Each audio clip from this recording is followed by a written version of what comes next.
65ാം ദേശീയ ദിനാഘോഷ നിറവിൽ കുവൈത്ത്. ആയിരക്കണക്കിന് ആളുകളാണ് ദേശീയ പതാകയുമായി ആഘോഷത്തിൽ പങ്കാളികളായത്. നാളെ 35ാമത് വിമോചന ദിനവും ആഘോഷിക്കും. രാജ്യമെങ്ങും വിപുലമായ ആഘോഷങ്ങളാണ് ഒരുക്കിയിരുന്നത്.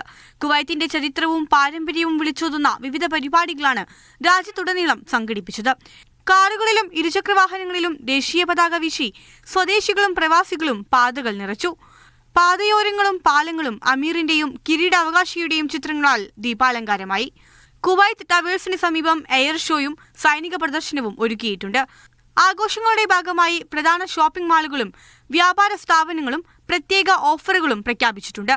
1950-ൽ ഷെയ്ഖ് അബ്ദുള്ള അൽ സാലിം അസബാഹ് ഭരണമേറ്റതിന്റെയും പിന്നീട് 1961-ൽ ബ്രിട്ടീഷ് ഭരണത്തിൽ നിന്ന് കുവൈത്ത് സ്വതന്ത്രമായതിന്റെയും സ്മരണ പുതുക്കിയാണ് ഫെബ്രുവരി 25 ദേശീയ ദിനമായി ആഘോഷിക്കുന്നത്.